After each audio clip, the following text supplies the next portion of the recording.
Sintesis berbagai materi pengelolaan sumber daya. Pertanyaannya adalah buatlah kesimpulan dan juga koneksi antar semua materi yang telah diberikan dalam modul ini dengan materi lainnya selama mengikuti proses pelatihan guru penggerak.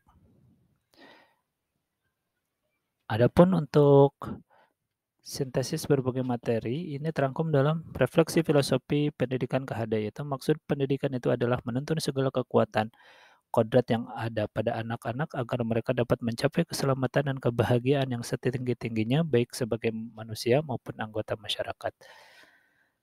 Kita bisa melihat kata kunci daripada refleksi filosofi KHD ini dan kaitannya dengan berbagai modul. Yang pertama adalah modul 1.1 itu mengambil kata kunci anak-anak, kemudian 1.2 itu manusia, 1.3 itu tentang mencapai, kemudian 1.4 mereka dapat, 2.1 adalah kodrat, 2.2 adalah keselamatan dan kebahagiaan, 2.3 adalah menuntun, kemudian 3.1 adalah maksud pendidikan, 3.2 adalah kekuatan.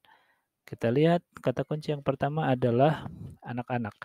Ini tiada lain adalah murid-murid, yaitu modul 1.1 tentang filosofi pendidikan Ki Hajar Dewantara. Bahwa murid-murid adalah aset yang harus kita optimalkan sesuai kodrat alam dan kodrat zamannya. Kemudian kata kunci yang kedua adalah manusia. Dalam hal ini guru. Pada modul 1.2 kita belajar tentang nilai dan peran guru penggerak. Bahwa manusia adalah orang dewasa, dalam hal ini adalah guru yang menyadari segala peran dan nilai yang melekat pada dirinya. Kemudian mencapai. Kata kunci ini dituangkan dalam modul 1.3 yaitu visi guru penggerak. Untuk mencapai cita-cita bersama harus ditentukan dulu tujuan yang jelas dan disepakati bersama. Setelah cita-cita bersama disepakati dalam sebuah visi sekolah, maka langkah selanjutnya adalah menyusun langkah pencapaian visi dengan melakukan pendekatan inquiry apresiatif atau IA dengan tahapan bagja dengan memperhatikan 7 aset utama yang ada dan berpedoman pada pendekatan berbasis aset. Kemudian kata kunci berikutnya adalah mereka dapat yang dituangkan dalam modul 1.4.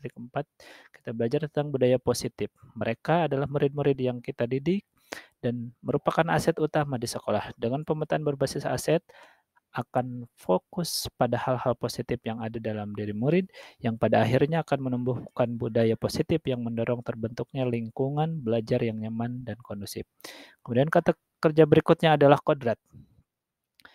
Dalam hal ini dituangkan dalam modul 2.1 yaitu pembelajaran berdiferensiasi yang poin-poinnya adalah menyadari setiap anak dilahirkan dalam kodrat yang berbeda-beda, kemudian perbedaan itu sendiri adalah aset yang memperkaya keragaman, kemudian yang ketiga adalah pembelajaran berdiferensiasi menjadi solusi terbaik untuk memfasilitasi dan menyatukan keragaman dalam bingkai merdeka belajar yang sesuai dengan kodrat mereka.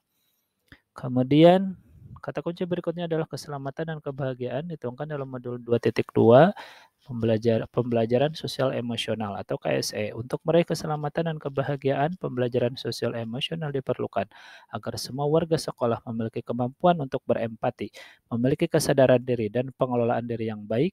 Dengan demikian, upaya untuk mengantarkan murid, guru, dan semua warga sekolah mencapai keselamatan dan kebahagiaan dapat tercapai. Kemudian kata kunci berikutnya adalah menuntun, dituangkan dalam modul 2.3 yaitu coaching.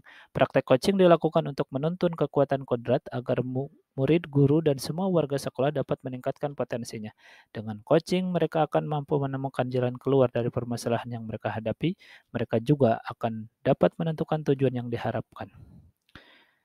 Kemudian kata kunci berikutnya adalah maksud pendidikan, dituangkan dalam 3.1 pengambilan keputusan, yaitu kemampuan seorang pemimpin pembelajaran dalam pengambilan keputusan akan mempengaruhi pencapaian tujuan maksud pendidikan. Dengan pengetahuan pengambilan keputusan yang baik, maka seorang pemimpin pembelajaran akan mampu menyelesaikan masalah dengan menerapkan 4 paradigma, 3 prinsip, dan 9 langkah-langkah pengambilan keputusan. Dengan demikian, pemimpin dapat melakukan pemetaan aset dengan tepat dan dapat diberdayakan secara optimal. Kemudian kekuatan. 3.2 pemimpin pengelolaan sumber daya pengembangan komunitas berbasis aset. Pendekatan pengembangan komunitas berbasis aset berfokus pada potensi aset atau kekuatan daya yang dimiliki oleh sebuah komunitas.